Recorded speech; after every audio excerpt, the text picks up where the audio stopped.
This week on Quality Digest Live, we consider the lean concept of flow from a different perspective. Plus, a tools-based approach to risk management. That and more when we come back.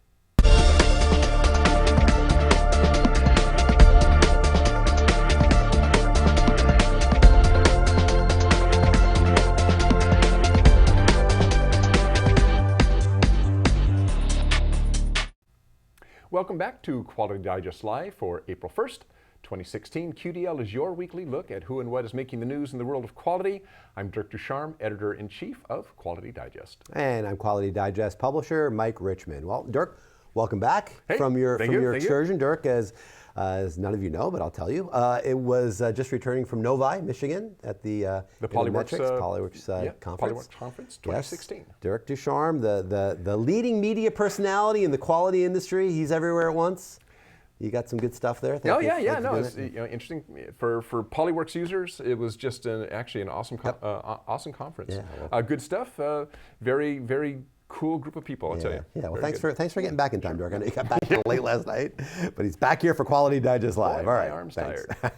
All right, well, it seems that people are more satisfied today with their health plans than they were in the recent past. That's according to the 2016 Member Health Plan Study, recently released by J.D. Power. We ran a summary of the report in yesterday's issue of Quality Digest Daily. Now, although today is April 1st, perhaps surprisingly, this is not an April Fool's Day headline. I thought it was when I first read it. You know, it's actually true. People are actually expressing greater satisfaction with their health plans now than they have since the implementation of the Affordable Care Act in 2013. As for why, the study points to one key factor: competition. In those areas in the United States where one health insurance carrier held more than 50% of market share, satisfaction is flat, if not down. However, in areas with greater competition, consumers are more satisfied with their plans in three ways: in terms of cost, customer service, and communication with their provider. The area in which satisfaction is highest is right here in California, and the lowest satisfaction levels are found in the southwestern part of the country.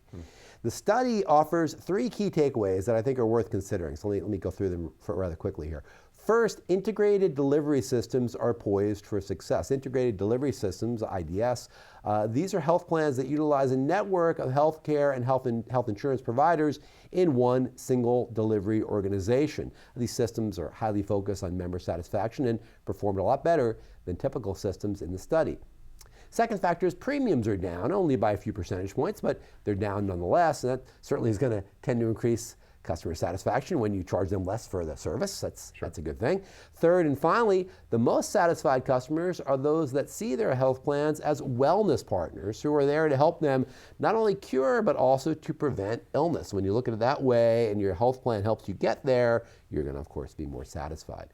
The study was conducted between October and December of 2015 and drew responses from more than 30,000 commercial health plan members. So for more information on this article and all the other pieces that Dirk and I are going to be covering on today's show, as always, check out the story links right below that video player screen, right down there. That actually is still a little surprising to me because I thought in general that healthcare costs had gone up a little bit, but they're saying only in certain parts of the country. Only in certain parts of the country. I mean, and premiums have gone down in some parts of the country due to more competition. Where there's more competition, you're going to have lower costs, you're going to have better communications and better service in general. I mean, that makes sense. We actually did a story a couple of weeks ago on the show where we talked about the fact that there was some studies done that said, well, geez, you know, wouldn't competition lead to more innovation, right? Remember we talked about innovation in insurance thing, and it was like, well, gee, actually, no, consolidation doesn't help innovation, right? So this is proving that too. You need more competition in order to have better services and more innovation in the industry. Okay. All right. And by the way, there's kind of a, if you think about it, there's kind of a risk management aspect in this too. I was thinking about that is the, at least my health plan, I think most of them do now, is your yearly checkup is free. Yeah. And that's kind of that's going to help them keep their costs down. Well, if we get you in for a checkup for free and we spot stuff early before it gets too serious, then we're going to pay out less in the long run, which makes a lot of sense. Right. I mean, it's one of these things where the benefit for the customer and the cost containment dovetails nicely. I mean, you know, if you do catch something early, it's going to be less expensive for the provider. It's also going to be better for you as a patient to hopefully have that excised or dealt with before it becomes a bigger issue. All right. dovetails. Okay, well, we talked about self-driving cars or autonomous vehicles here, and they're becoming more and more prevalent. They're doing more and more testing. 3 out of 4 U.S. drivers, however, report feeling afraid to ride in a self-driving car. This, according to a new survey from AAA, 3 out of 4 afraid to ride in a self-driving car. However, AAA also found that drivers who already own vehicles equipped with semi-autonomous features are, on average, 75% more likely to trust the technology than those who don't. Now, that kind of makes sense. I mean, if you think about it, a lot of the same technology that is in autonomous vehicles is really the same technology that's being used in existing systems, like accident avoidance systems and so forth in cars. It's kind of the same stuff. It's just in an autonomous vehicle, it's a lot more advanced, a lot more, well, it's part of the entire system. Sure. So, while only 1 in 5 Americans say they would trust an autonomous vehicle drive itself, AAA's survey revealed that consumer demand for semi-autonomous vehicle technology is really high. I mean, that's, they're advertised to death, the self-braking and, all the accident avoidance and all the other automatic stuff, self-parking, all that kind of thing. Those things are advertised to death, and I think that's also why there's more acceptance of it as well. But nearly 2/3 of American drivers report wanting at least one of the following technologies on their next vehicle: automatic emergency braking, we just talked about that. You see that almost everybody's offering that now. Adaptive cruise control, self-parking technology, I really need that, or lane keeping assist. Now here's some numbers that I think are pretty interesting. They should actually be a little self-evident. Baby boomers are more likely to cite safety as a reason they want semi-autonomous features on their next vehicle by about 89%. Than millennials. So it's more, safety is more important in semi-autonomous vehicles for baby boomers than it is for millennials. Millennials are more likely to cite convenience and wanting the latest technology. Again, no big surprise, millennials and technology, compared to older generations. Women are more likely to cite reducing stress as a reason for wanting the technology more than men. About 50% women, 42% men. AAA survey also offered some insights into why many Americans shy away from advanced vehicle technology. Among those who do not want semi-autonomous features on their next vehicle, those drivers cite trusting their driver skills more than the technology. Trust me, at least around here, I would trust the technology before I trust any of the drivers. And if you've driven in LA, you know exactly what I'm talking about. Some of them feel that the technology is too new and unproven. That seems reasonable. Some people don't want to pay extra for it. And finally, a lot of people are not knowing enough about the technology. And finally, you got those who just find the technology annoying. And actually, I have talked to people who don't like the idea of, was it anti-lock braking? Yep. They want to be able to slam on the brakes and skid. Somehow that feels better to them than anti-lock brake or anti-skid control. I know a lot of people who don't. I think there's a sense where, for some people, I want to be completely in control of the vehicle, and I don't want any newfangled technology doing something that I don't understand, even if everybody says that it's safer. I think there's just this, I want to be in control. Well, I think that there's a broader thing with technology in general with people that other than your early adopters who always are the ones that are pushing the boundaries and want to have the newest, latest, greatest, there's always a large, even maybe a majority of people that are dubious about new technologies. It takes a long time for things to become second nature. Then they're like, well, of course, it's always been that way, using a cell phone or internet or whatever it may be. But at the beginning, there's kind of I don't know what the term is, but there's kind of like a fatigue or a fear of it. And when you talk about something that is potentially a dangerous vehicle, potentially, I understand why people would be a little reluctant. But I mean, I think we'll see, as we do with other technologies, as it becomes more prevalent and the costs come down too. Well, get used to it. I mean, I know it's autonomous taxis and so forth. That's kind of next on the agenda. I think they may even have them running in test runs in some cities, I believe, the autonomous taxis. I believe. Except I think there's still a driver in there. But driver, just a backup. But I mean, the car is actually driving itself. Interesting stuff. We'll keep an eye on that one going forward. All right, thanks, Dirk. Oh, well, the other flow of Mihaly, Csíkszentmihályi, that's how I believe you pronounce his name, by Kevin Meyer, is an article that appeared in Tuesday's issue of Quality Digest Daily. You can see it right there. And yes, I believe that's pronounced Csíkszentmihályi. Csíkszentmihályi. That's a tough one, but that's the name of the article, and that's from Kevin Meyer. Well, Kevin Meyer, as we know, too many consonants in there. There's a lot. It's Slavic, but we'll get to that in a minute. Kevin Meyer, as we all know, is a lean practitioner. He really brings a flavor of Eastern philosophy and Eastern teaching to his writing, which is really refreshing, I think. For those of us who are interested in different viewpoints on things. He has talked in prior columns about quality improvement, performance improvement in lean, from the perspective of things like mindfulness, simplifying, simplicity, and reflectivity, and reflecting on what you're doing, and all that, again, very Eastern in nature. Well, this particular article, again, the gentleman's name is Csíkszentmihályi. He's a Bulgarian psychologist whose specialty is the concept of flow and how it helps people be their best selves. He gave a TED Talk on this very topic a couple of years back, and it's referenced in Kevin Meyer's article. And in this context, what he's talking about is flow. It's almost akin, he doesn't say this, neither does Meyer, but I read it as being akin kind of to the notion of qi. To stay in an Eastern mind frame here. Life energy, that obviously flows within all of us. And when you tap into that qi and you have kind of a mind-body connection, it really allows you to accomplish anything. And you can accomplish some great things when you have that connection between your mind and your body. Now, on a personal level, I'll say I've had that experience rarely.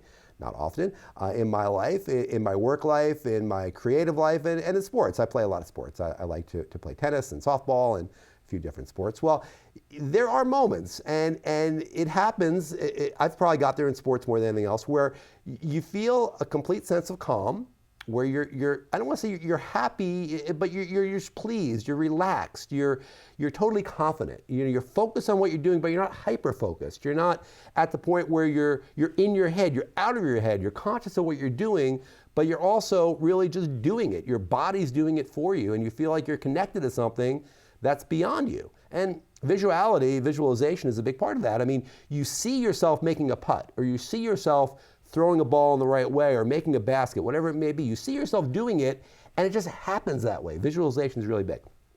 The other thing is, what I find is that if something starts off well, if you get a hit your first time up, let's say, or you make a par in your first hole, you're gonna start to get that rhythm. It's gonna build in you. That confidence is gonna come from that. So again, all that's really this mind-body in the flow kind of connection. That's what Csíkszentmihályi is talking about here, is that connection that you get when you're in flow. And this definition really is one that's personal in nature. It's familiar to many of us, as I mentioned, and it happens at work many times. It happens in sports, communications, relationships, whatever it may be. Of course, Meyer connects us to flow in a lean sense, right? What he's talking about here is when work moves efficiently without muda, which is waste, or mura, which is irregularity. Work flows in a normal way where it's going, and as Meyer says, it's not easy to get there. It has the appearance of ease and easiness and simplicity, but it's very hard to get there. But everything happens in the right order. You have flow in your systems, and really the psychological personal flow that Csíkszentmihályi is talking about, and the one that Meyer's talking about within the work life, really they're not very different from one another. And both of them, output comes from a sense of immersion, and you have this calm, focused state, right, where everything's happening in the right order, in the right time frame, and there's lots of clarity, there's humility, there's curiosity about the process. In other words, there's flow. There's you being your best self within that process, and when you do that, again, in a work cell, let's say on a shop floor somewhere in a factory, everything just seems to happen right. Nobody has to think about it. Again, you're not caught up in your own mind saying, all right, we've got to do X, Y, and Z in that order, but then if Y comes first, are we going to get messed up? It's just happening. And it almost is happening beyond yourself. Of course, there's a lot of thought that goes into it beforehand. Well, that was my question. This all sounds really good, but I mean, There's a lot of preparation that goes into that. well, yeah, I was going to say, how do you get there? You get there by preparing beforehand. Again, visualization is really key. Working through what's going to happen, what you expect to happen, and making sure that you've aligned things in the right way. And a lot of this is about placement of things. We know in a lean sense, you want to place things in the proper order so that you can do your work and you don't have to walk or have other wastes where you need to go get stuff. It's the same way with a personal sense of flow. You want to prepare yourself to be ready to get that base hit or to write that poem in the right way or just to write the sales letter in the right way. You want to have everything done properly. It's kind of muscle memory. It's kind of like emotional muscle memory where you've done it, you know you can do it, you know you can do it again, you're prepared to be successful. And again, I think what Meyer's saying in this piece is it's no different on the shop floor. You're prepared to be successful. You're not thinking about it in the moment. You may think about it a lot in the preparation for the moment, but in the moment, when the time comes to do the work, to do the thing you gotta do that you wanna do successfully, you're not thinking, you're in flow. You're flowing and things are happening and you're almost not even conscious of it. And you almost feel like you're connected to a different level. We've all had that, right? We've all had those moments. Some have them more often than others. What Mihaly is saying here is that you can train yourself to have those moments more if you're prepared to do it properly. And you don't have to be caught up in your mind thinking about this stuff when it's supposed to just be flowing. So good piece there. Zen of lean. It's Kevin is a very he does take a very Zen approach to this stuff, and it makes for an interesting read. I mean, it's not as nuts and bolts as some of the other stuff, but it's very applicable if you have a certain bent to look at the stuff in the right way.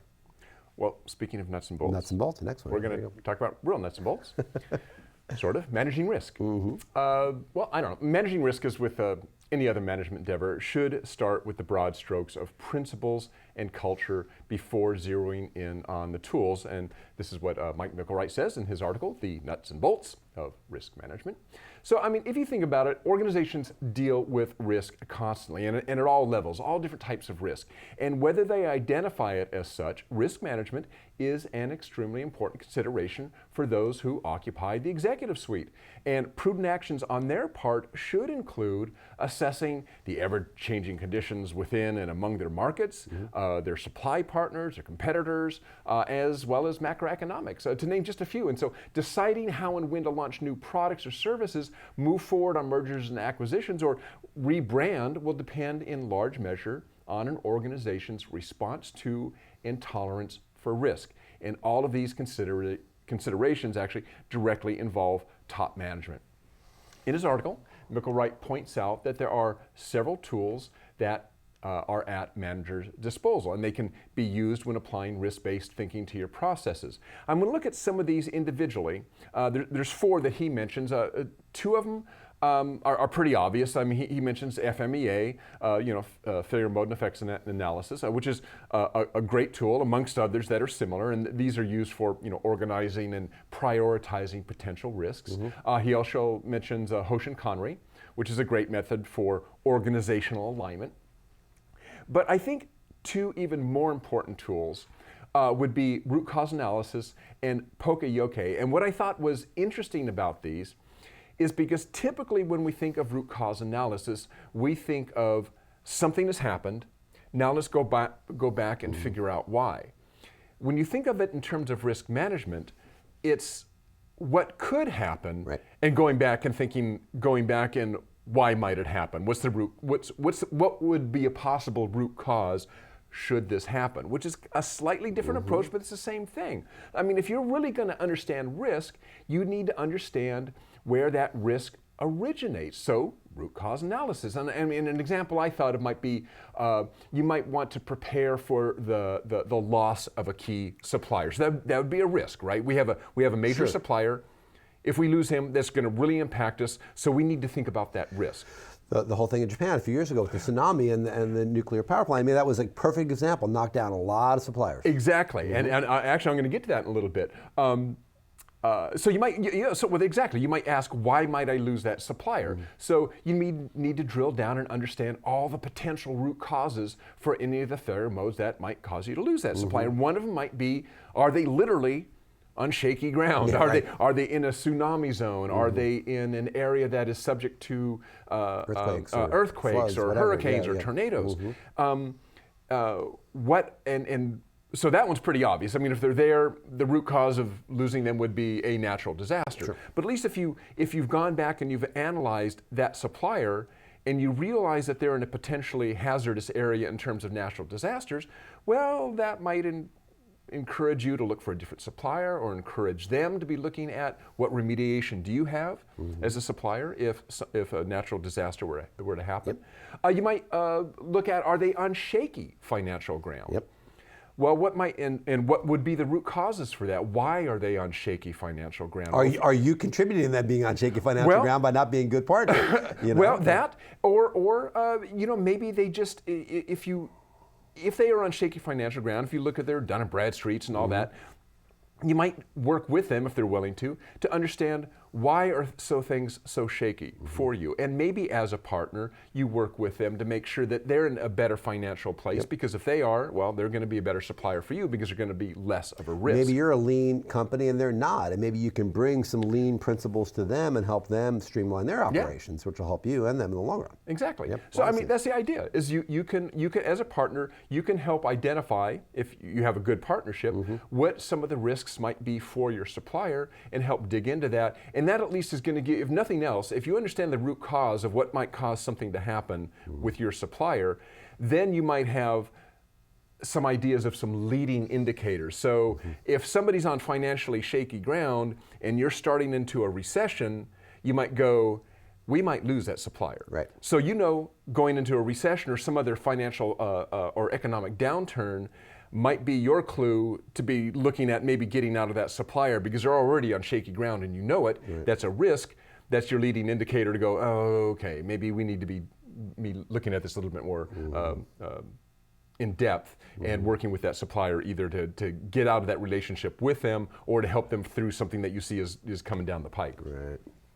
So there we have the kind of the root cause analysis. The root cause analysis. Once you have that, now maybe you can do some poka-yoke or mistake proofing.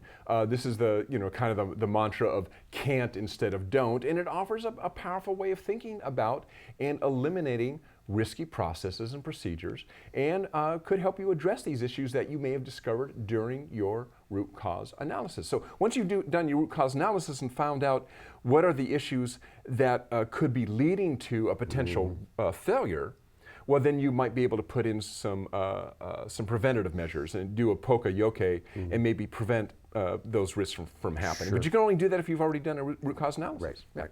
So to reiterate, these are only tools.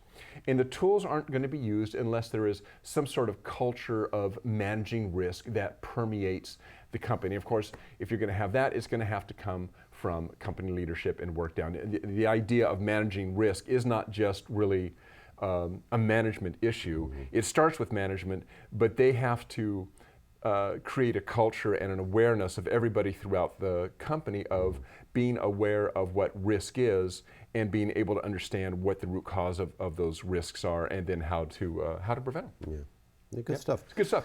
Yeah, and you actually are going to be doing a webinar with Mike Mickle, right? Yes, in a few days on the 5th of April to actually cover that exact same thing, the risk management tools and techniques. You can see it right there. That's on Tuesday, April 5th, special time, 1 p.m. Eastern, 10 a.m. Pacific. And you and Mike will be doing this, a 90-minute webinar. So all you out there who are interested in this topic, and we've had a lot of you register already for it, it's a free webinar. So definitely get on there, have a chance to ask Mike some questions. Mike is truly an expert at this topic. So so check out, look at your email inbox for that coming up here in the next few days, and be sure to join us on Tuesday. And like Mike said, it is 90 minutes, so it is fairly in depth. Yeah. So it's just longer than a typical webinar. So. Yeah, so check that one out. All right, thank you, Dirk.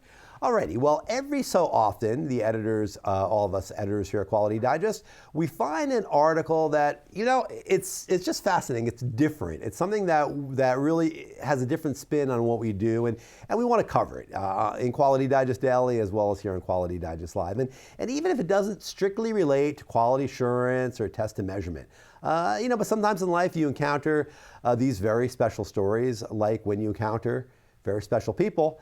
And you got to stop for a moment and take note, I think. And that's really, I think that really recaps this next piece that we're going to be talking about now. Veteran NIST computer scientist Ethel Marden is one of those kind of people, and hers is one of those kind of stories, as recapped in NIST's Taking Measure blog, which we ran in Wednesday's issue of Quality Digest Daily. We linked out to it in Wednesday's issue of QDD, as you can see right there, the pioneering life of programmer Ethel Marden. Marden was many things. She was a groundbreaking computer scientist, but she was much more. She was a champion scuba diver. She was a pilot. She was a sailor. She crossed the Atlantic Ocean in a sailboat with her husband. She was the owner of a Frank Lloyd Wright home on the banks of the Potomac River, yes, sir, just outside of Washington.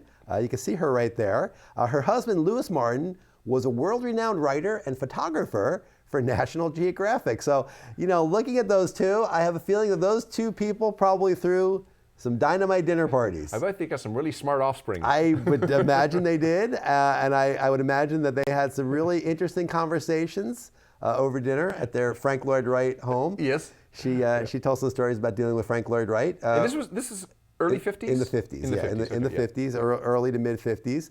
Now, for all that, it was as a pioneer in computer science that Ethel Marden is best remembered in the NIST community. 60 years ago, she wrote programs for the nation's first internally programmed digital computer, SEAC, which stands for the Standards Eastern Automatic Computer. SEAC did everything from accounting to checking the calculations underpinning the successful development of the hydrogen bomb. SEAC also led to innovations such as the electric typewriter and the digital scanner.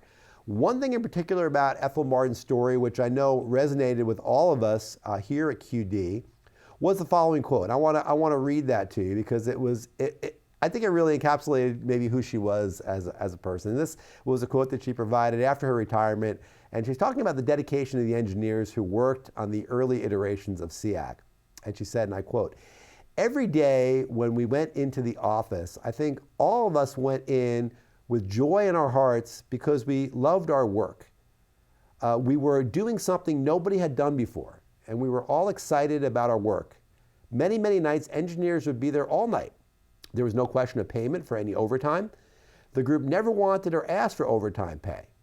The motivation is hard to understand unless you have worked in a pioneering environment where you feel you're developing something new and exciting and can hardly bear to leave it to go home." Well, I think right there is the essence of the story. From my perspective, it's a person who really burned with curiosity and excitement, who found a job that she loved and did very, very well, and who helped NIST and industry in general advance the cause of an applied science, in this case, computing. All of us in industry today can, I think, and should take a page from the Ethel Marden playbook and embrace that sense of discovery and excitement in our own work. It dovetails with the piece I just talked about with flow. I mean, obviously that woman was a person who was in flow when she was at work. That quote doesn't come from a person that was looking at a clock and saying, "Gosh, when's 5 o'clock going to get here?" Right? I mean, being immersed in what you're doing is really important, and loving what you're doing is really important. And I think that taking a page from what she did and who she was, we can all benefit from that by saying, hey, let's look at what we're doing and be immersed in it. Find what we love and we like in that and do it as well as we can. And that was the lesson I got from that. By the way, you mentioned something in passing on that. So the SEAC was the first computer to have a scanner connected to it that actually had the first digital image. That's right. And it was, I can't remember who it was one of the SEAC computer scientists working with her, by the way. Mm-hmm. She's actually, there's a link in the story. If you click on it, it'll go out to this first digital image. It was of this guy's son, and it shows him working in the computer room, and you see her actually in the background. Yeah, back there. Yeah, so they're all the time. It's a great story. Yeah. We had to cover that one. Oh, there it is. Yep, that's 100. I think it's 140 by 140 pixel of the first digital image. I think he scanned a photograph of his baby boy. Yep. And that was fed into the SEAC. Who that boy now is probably about 60. There you go. Yeah, that's about right. That's about right. Great stuff there. Well, we have a tweet on the week, tweet of the week on the show today, and this one is, I think, downright inspiring. Yes, it is. It comes to us from Twitter user Pensive at We4Perry. And the tweet is, if at first you don't succeed, well, darn. Wow. I'm inspired. Go with the flow. If you weren't inspired by Ethel Marden, There you go. And then, boy, first you don't succeed, just go home. Yeah. All right. There you go. That's our tweet of the week. And if that one doesn't get you all fired up, I don't know what will. And remember, for more great tweets on quality management methodologies and alternative routes to success, including flow. That's right. Check us out on Twitter at Quality Digest. Yes, please. All right. Thank you, Dirk. Thank you, Oui for Paris. We love that one. All right. Well, that's our show for this week. Thank you all for joining us. Don't forget, next Tuesday, again at 1 p.m. Eastern, 10 a.m. Pacific, we have a great webinar for you, Risk Management Tools and Techniques with Mike Mickelwright and our own Dirk Ducharme. It's a 90-minute webinar, and it's going to, again, give you everything you need to know about risk management tools. So be sure you check that one out. That's next Tuesday. But before then, you all have a great weekend. Baseball opening day is this Sunday. Yay. Sunday night. Yay. We're going to actually have some articles from Davis Balistracci next week about baseball. That's right. We had one today about baseball from him. We're going to have more next week, so check that out. And yeah, have a great weekend, everybody. We'll see you next week here for QDD and QDL on Friday. So long. Bye.